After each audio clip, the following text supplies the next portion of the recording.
Halo, selamat malam rekan-rekan yang saya kasih dalam nama Tuhan Yesus. Kembali bersama dengan saya, Feby Timotius dari Bara Digital Ministry. Malam hari ini di tengah situasi yang sedang krisis buat teman-teman semua dan juga secara makro di Indonesia bahkan di dunia, kita mau kembali kepada ajaran firman Tuhan, yaitu Tuhan adalah gembalaku di masa krisis. Nanti kita belajar dari Mazmur 23 yang mungkin teman-teman juga sudah sangat hafal tentang ayat-ayat itu, tapi kita mau belajar dari mengeksposisinya lebih lanjut bersama dengan hambanya Pendeta Daniel Ronda. Terima kasih buat bersama teman-teman semua, dan sebelum kita belajar, kita mau berdoa terlebih dahulu. Tuhan Yesus, terima kasih karena Engkau memberkati kami semua dengan sebuah kerinduan untuk melihat situasi kehidupan kami seturut dengan firman-Mu. Yang seringkali suara dunia dan keadaan sekitar kami bisa saja melemahkan dan juga membuat kami ragu, tetapi kami rindu untuk kembali kepada firman-Mu yang menguatkan kami. Terima kasih untuk hamba-Mu, Pendeta Daniel Ronda, yang Tuhan sudah siapkan dan membagikan bagi kami berkat firman-Mu di malam hari ini. Dalam nama Tuhan Yesus kami berdoa. Amin. Selamat malam Pak Daniel, saya persilakan Pak. Selamat berjumpa kembali. Terima kasih atas kesempatan ini.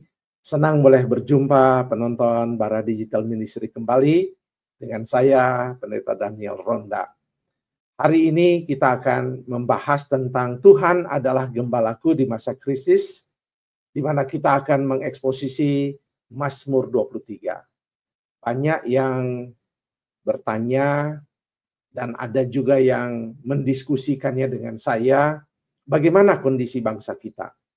Ada yang menduga-duga akan terjadi krisis. Tapi saya selalu mengingatkan bahwa tugas kita adalah berdoa. Kita tidak membuat spekulasi, kita tidak ikut membuat berita-berita yang belum pasti, tetapi tugas kita sebagai umat Tuhan adalah berdoa, dan terus berharap bahwa Tuhan akan menolong situasi yang terjadi di negeri kita saat ini. Namun, bukan tidak terjadi hal-hal yang mungkin secara pribadi dan juga di dalam gereja kita. Ada umat Tuhan yang mengalami krisis dalam kehidupannya. Baik krisis sakit penyakit, kehilangan orang yang dicintai, ataupun sudah terdengar berita, bahkan ada jemaat yang kami kenal mengalami PHK dari perusahaan di mana bekerja, dan juga ada kondisi seret yang terjadi dalam usaha-usaha yang tidak jalan. Banyak bisnis kemudian juga mengalami kesulitan-kesulitan dalam menjalankan bisnisnya. Mereka mengeluh terjadi situasi-situasi di mana sepi, tidak seperti biasanya.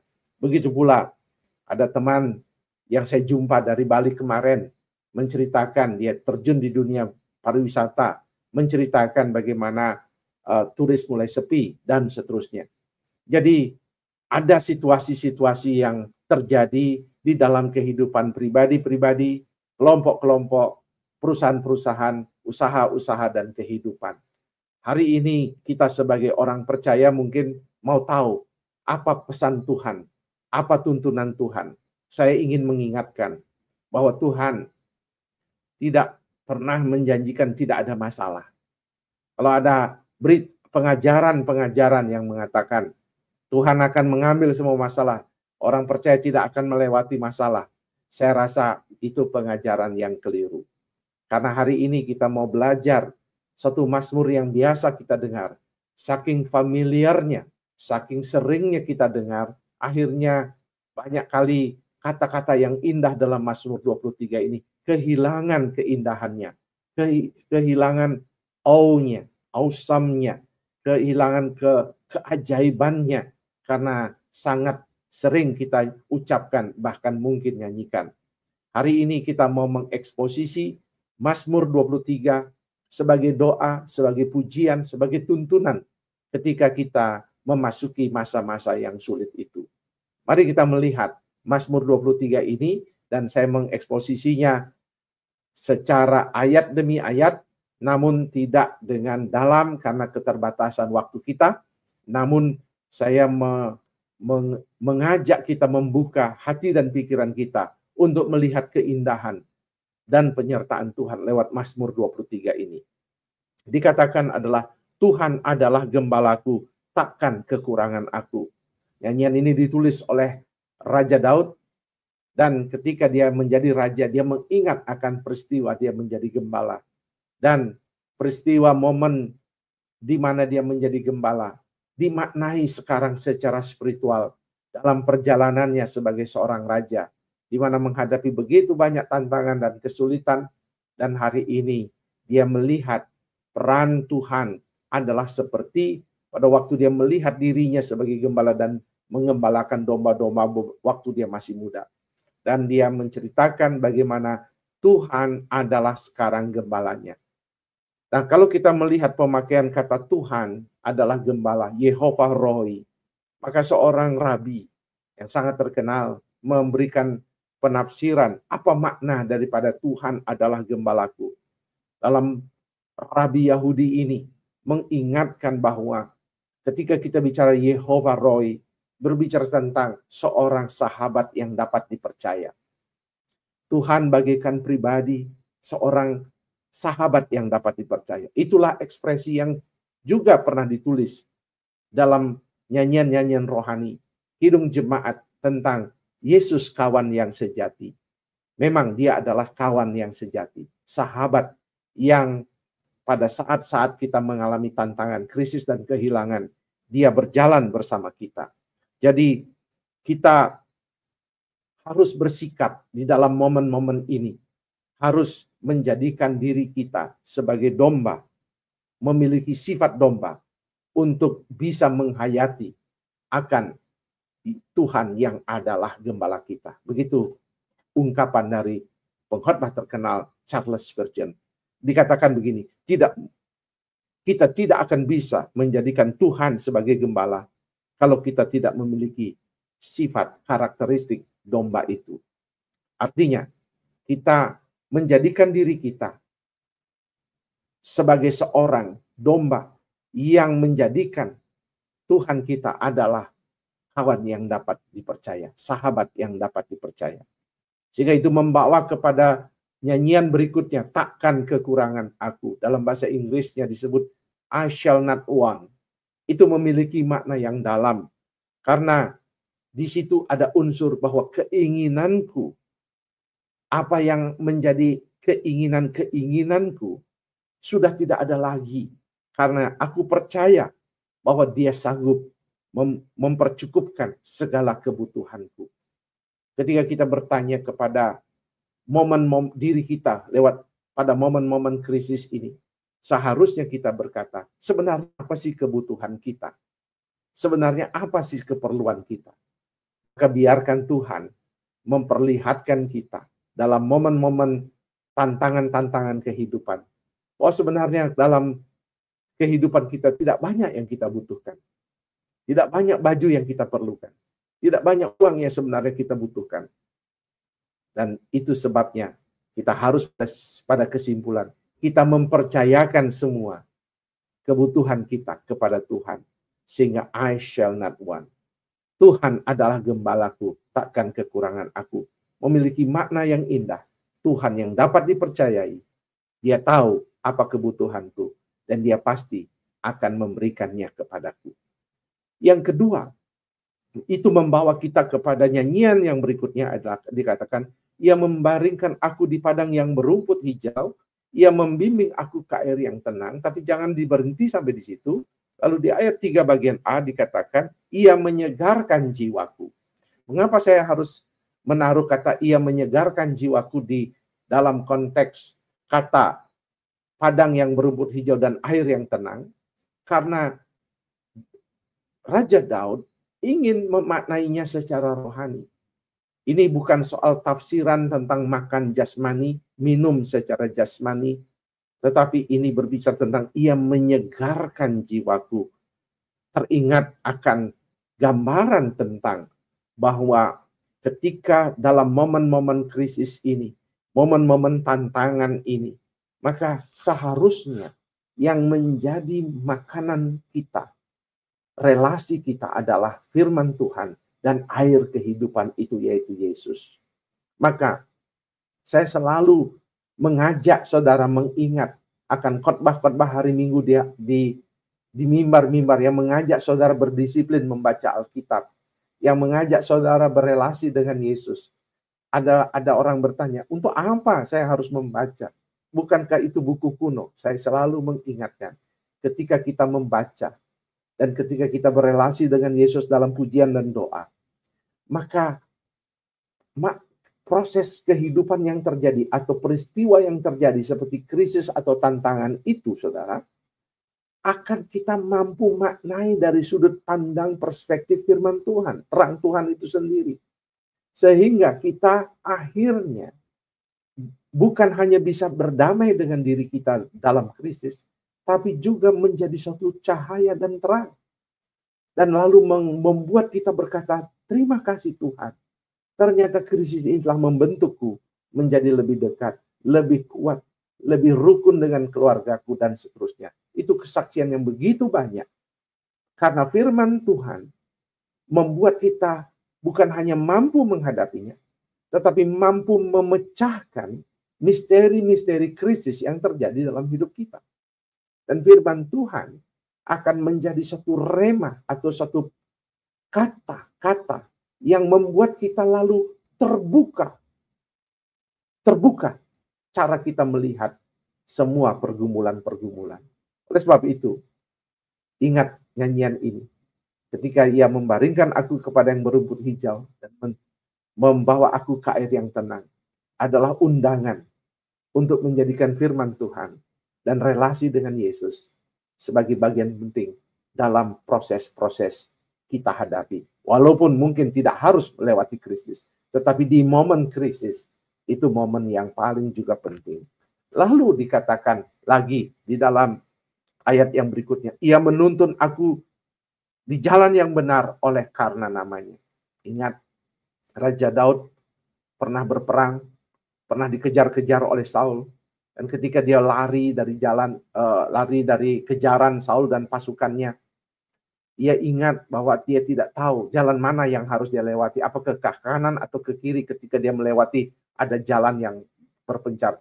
Tidak seperti zaman modern, jalan-jalan itu ada nama dan petunjuknya, ada Google Maps-nya. Jalan-jalan yang lalu tidak ada dalam masa itu. Tapi ia percaya, jalan apapun yang ia pilih, Tuhan pasti bersama dia. Karena ia sedang mempertaruhkan namanya, oleh karena namanya. For his name's sake.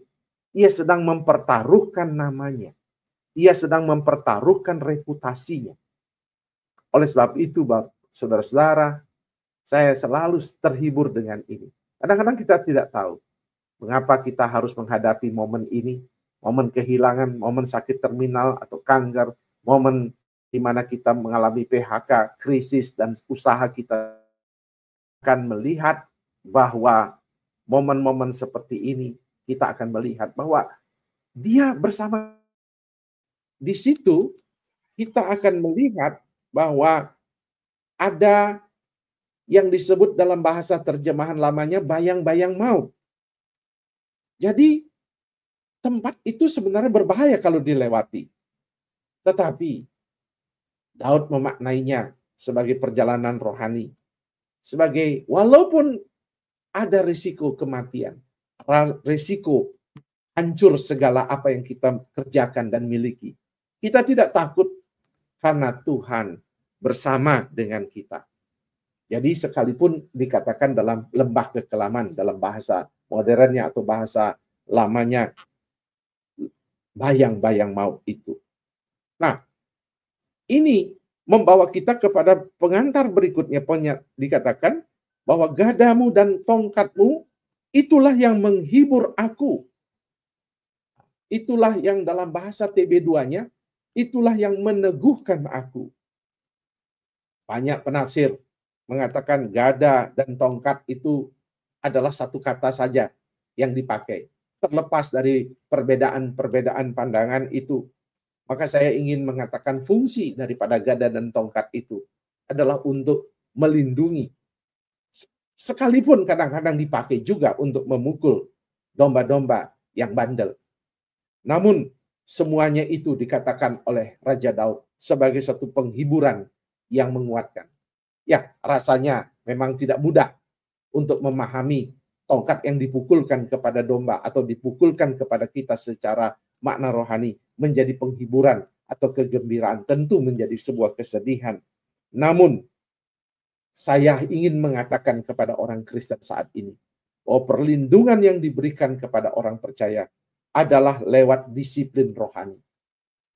Bukan perlindungan yang membuat orang bebas dari semua masalah, tetapi lewat disiplin kehidupan. Tantangan-tantangan.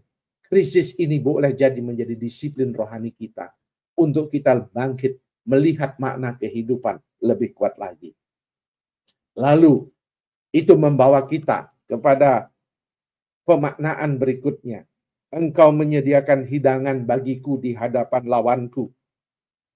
Seolah-olah kalau kita membaca dan menyanyikan lagu ini, seolah-olah Tuhan sediakan makanan buat kita, lalu musuh kita di depan kita lagi nonton kita makan. Seolah-olah demikian lawan kita itu. Tetapi bagi kita yang mengerti tentang latar belakang budaya Yahudi, sebenarnya di hadapan kita, lawan kita juga sebenarnya sedang menikmati makanan, karena bagi orang Yahudi makan itu seperti meja panjang atau duduk bersama seperti bersila dalam budaya Indonesia, lalu ada makanan. Nah, apa maknanya? Maknanya adalah Tuhan mau kita fokus kepada berkat yang kita miliki, kepada apa yang kita punya. Jangan berfokus kepada lawan kita atau masalah kita yang kita bisa maknai secara rohani, atau orang-orang yang tidak menyukai kita. Tetapi kita berfokus kepada apa yang kita punya. Saya teringat akan kesaksian di masa COVID, ada yang kena PHK. Seorang pramugari bersaksi dalam sebuah media. Dia menjelaskan bagaimana dia kena PHK.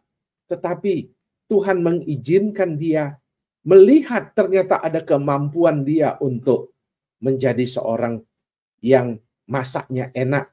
Sehingga dia menggunakan hidangan itu atau berkat talenta itu untuk dia pakai untuk menghidupi keluarganya, dan terbukti kemudian Tuhan memberkati usahanya.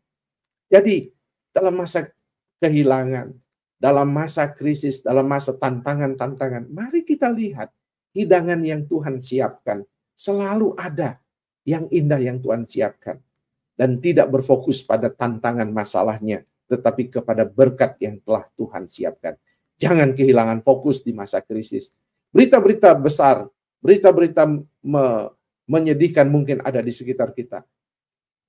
Harga saham rontok dan sebagainya. Itu percakapan-percakapan saya dengar kalau di ruang-ruang sebelum acara gereja atau sesudah acara gereja. Tetapi itu wajar. Tetapi kita fokus kepada berkat yang Tuhan sedang siapkan. Kemudian itu membawa kepada nyanyian yang berikutnya, engkau mengurapi kepalaku dengan minyak, pialaku penuh melimpah. Raja Daud mengingatkan momen-momen di mana tujuan kita diberkati adalah untuk memberkati. Jadi katanya, kalau saya menghadapi masalah, bukan berarti saya berhenti menjadi alat berkat. Karena saya tahu ia sedang menyiapkan, dan ia sedang mengurapi, memberikan saya otoritas, dan pialaku penuh melimpah. Artinya, segala yang ada padaku selalu berlimpah, dan selalu ada saja yang saya bisa berikan kepada orang. Di masa-masa kesulitan, saya selalu mengajak orang percaya untuk menjadi alat berkat. Karena ternyata ada banyak orang lebih susah dari kita. Ada banyak orang lebih tertantang mengalami pergumulan dari kita. Kita mau menjadi alat berkat. Lalu, itu yang kesimpulan yang terakhir dikatakan, kebajikan dan kemurahan belaka akan mengikuti aku seumur hidupku. Dan aku akan tinggal dalam rumah Tuhan sepanjang masa. Ayat ini adalah ayat penutup yang berbicara tentang penyertaan, yaitu kebaikan dalam terjemahan baru, dan kemurahan, yaitu kekasih sayangnya Tuhan akan menyertai kita mengikuti kita seumur hidup kita. Spurgeon, seorang pengkhotbah terkenal di Inggris pada abad ke-19, mengatakan dalam khotbahnya, kebajikan dan kemurahan bagaikan dua malaikat yang mengawal orang percaya. Kebaikan dan kemurahan akan mengawal kita sebagai orang percaya di tengah-tengah kehilangan yang mungkin kita hadapi, penyakit yang mungkin sedang kita gumuli bersama, atau PHK, atau krisis usaha yang mungkin sedang kita lewati. Maka Spurgeon mengatakan, ini malaikat, yaitu malaikat kebaikan, kemurahan, akan mengawal kita. Jadi kita percaya bahwa Tuhan akan mengawal kita dengan kebaikan. Tuhan akan mengawal kita dengan kemurahan. Daripada menangisi, menyesali, memarahi orang-orang di sekitar kita, dan lalu menjadi masalah kesehatan mental, stres, tidak mampu tidur. Mari kita percaya bahwa ada yang bersama kita. Ada yang menuntun kita, yaitu namanya kebaikan dan kemurahan. Kita akan dipertemukan dengan orang-orang yang akan membuat kita sadar bahwa mereka adalah alat-alat di tangan Tuhan untuk memberkati. Jangan pernah tinggalkan persekutuan, jangan pernah tinggalkan komunitas, karena Tuhan akan bersama menyertai kita. Nah, itu sampai kepada kekekalan, Dia akan menyertai kita. Jadi, Mazmur ini sangat indah. Setiap kali saya menghadapi krisis, menghadapi tantangan, saya selalu membaca Mazmur ini. Karena apa? Dalam tantangan kepemimpinan, tidak ada yang lebih indah kecuali kita melihat Tuhan memang betul-betul sahabat sejati. Yehova Roy yang dapat dipercaya, yang mungkin membiarkan kita sepertinya melewati tantangan ini. Tetapi di dalam tantangan ini, kita menemukan kebesaran Tuhan, keajaiban Tuhan, kehebatan Tuhan, yang akan membuat kita mampu melewatinya. Jadi, ketika ada berita-berita tentang krisis, kita berkata, siapa takut? Kita mengatakan, ini bukan karena kita arogan, bukan karena kita hebat, tapi kita mengatakan ini karena ada anugerah Tuhan, janji Tuhan. Dan itulah kehidupan orang Kristen. Beriman, percaya kepada janji-janji Tuhan. Dan hari ini, Mazmur 23 menjadi kekuatan bagi kita. Selamat melayani dan selamat menghidupi kehidupan ini di tengah berita-berita yang simpang siur. Kita percaya Tuhan berdaulat. Tuhan menolong kita. Amin. Amin. Baik, terima kasih Pak Daniel buat Mazmur 23 itu betul seperti yang tadi Pak Daniel sampaikan ya di awal, bahwa ini Mazmur yang indah. Bahkan ketika kita membaca, merenungkan, memang keindahannya kadang-kadang karena sudah sangat hafal atau sudah sangat sering, tapi kita dibaharui lagi nih ketika tadi Pak Daniel menjelaskan. Kami ada satu pertanyaan begini Pak, tadi di jalan yang benar oleh karena namanya. Nah Pak, dalam masa sulit itu kan orang mendapat banyak tekanan, mendapat banyak, ya dalam krisis itu ya kebingungan dan sebagainya. Nah bagaimana kita bisa membedakan ini pimpinan Tuhan dan ini keinginan pribadi Pak? Ya, memang itu sesuatu yang baik sekali, dan memang itu yang digumuli orang. Bagaimana dia tahu mana yang benar dan mana yang salah jalannya. Tentu saya senang dengan tuntunan dari seorang hamba Tuhan bernama Pendeta John Piper. Dia selalu mengatakan syarat langkah pertama kita ketika kita tahu mana tuntunan Tuhan dan mana bukan adalah memang yang pertama tentu sesuai dengan tuntunan Tuhan atau kehendak Tuhan. Artinya kalau itu sesuatu yang tidak ada melanggar etika, melanggar moral, dan melanggar kebenaran firman Tuhan, kita pasti tahu bahwa itu adalah syarat awal untuk kita mengatakan ini yang benar atau yang salah. Tapi yang kedua, kadang-kadang ada area yang tidak jelas, ya pilihan A atau pilihan B dan sebagainya. Disinilah perlu yang disebut namanya discernment, perenungan, dan memikirkan itu, dan mendapatkan pengetahuan-pengetahuan dari orang-orang yang rohani dan mumpuni dalam bidangnya dan seterusnya. Lalu kemudian yang ketiga, ambillah keputusan sesuai dengan keyakinan dan hati nurani. Karena Tuhan sedang mempertaruhkan namanya, reputasinya. Karena dia mengizinkan kita setelah melakukan discernment, berdoa dan menggumuli, kemanapun yang Tuhan kita pilih, menjadi tuntunan Tuhan. Karena itu yang disebut for his namesake. Dia sedang mempertaruhkan reputasinya. Jadi tidak ada istilah kita menunggu suara Tuhan, lalu secara audio Tuhan bicara dengan kita. Mungkin itu tidak lagi seperti dia tidak ngomong langsung, itu sudah tidak lagi terjadi saat ini, tetapi dia memakai firman Tuhan, dia memakai orang-orang komunitas untuk menuntun kita mendapatkan pilihan-pilihan ketika kita melewati masa-masa yang sulit. Seperti itu, Bung Febi. Oh, baik. Terima kasih Pak Daniel. Ini buat teman-teman bisa kembali renungkan ya hal ini. Nah Pak, tapi juga lebih lanjut kalau setiap pendengar atau saya atau siapapun juga yang ada dalam masa sulit, di mana rasanya gitu ya, Tuhan itu terasa jauh di masa sulit. Bagaimana seseorang itu bisa kembali mempercayakan di hidup mereka sepenuhnya kepada Tuhan sebagai gembala yang baik, Pak? Apakah ya oke, saya merenungkan lalu tinggal tunggu waktunya, lalu saya melakukan sesuatu yang saya perlu lakukan, tapi orang tetap merasakan kayaknya saya merasa sulit dan rasanya Tuhan tetap terasa jauh begitu, Pak?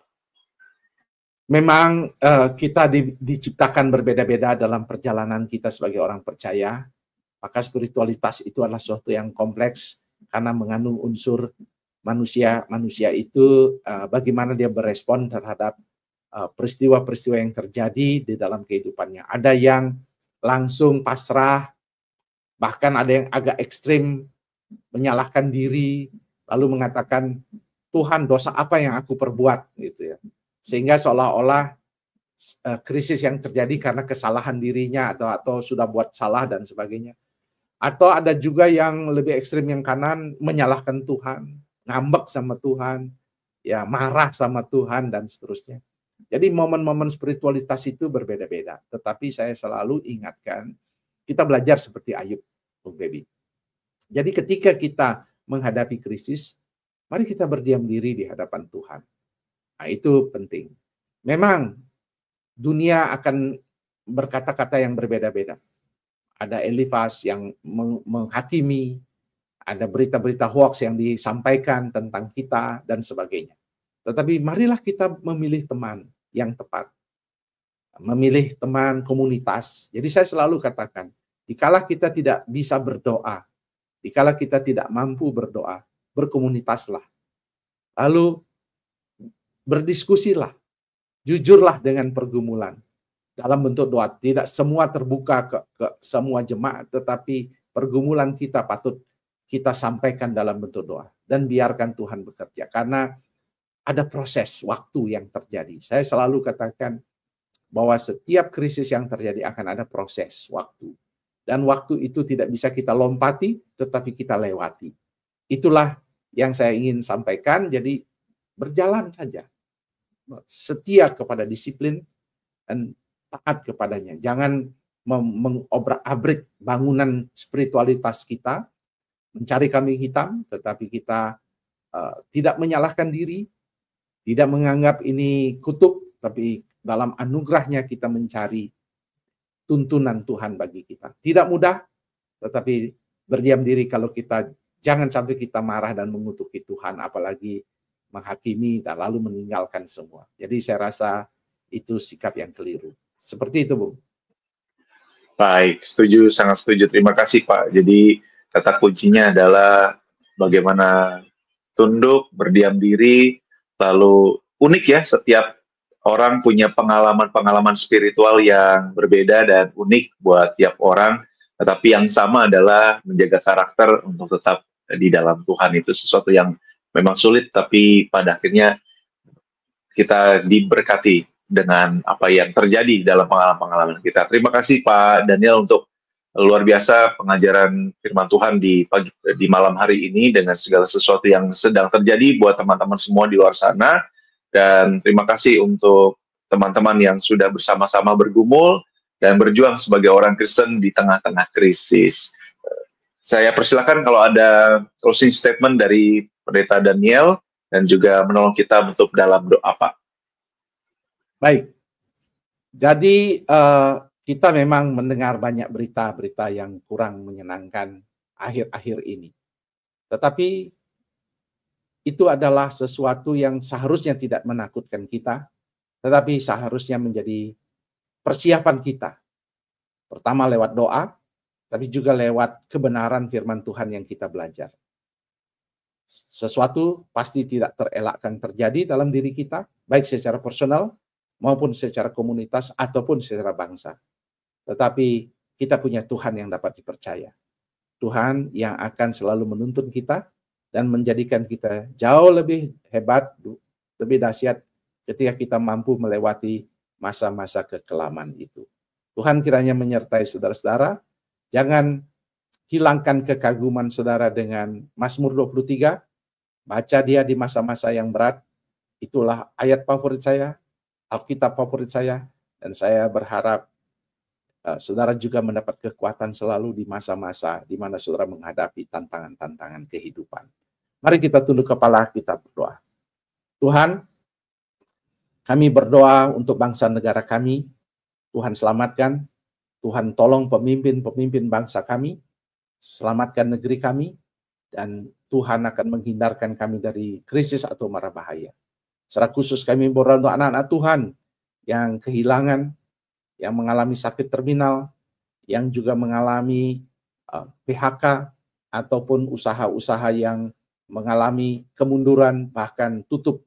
Kami berdoa Tuhan, kuatkan mereka, dan tetap setia mencari Tuhan, dan percaya bahwa Tuhan adalah Tuhan Gembala yang dapat dipercaya.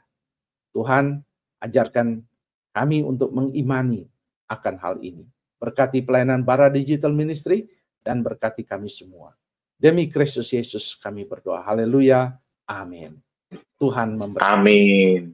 Terima kasih Pendeta Daniel dan selamat buat pengukuhan di awal Maret sebagai guru besar. Dan terima kasih buat pelayanan di malam hari ini bersama dengan Bara. Dan terima kasih buat rekan-rekan yang sudah bergabung dengan kami. Jangan lupa untuk terus dukung pelayanan ini dengan cara membagikan video-video pengajaran dari Bara dan juga subscribe serta follow media sosial Bara Digital Ministry. Saya Feby bersama dengan Pendeta Dani Roda dan kerabat yang lain di balik layar, kami undur diri. Tuhan berkati kita semua. Amin. Terima kasih, Pak. Ya, sama-sama. Tuhan berkati.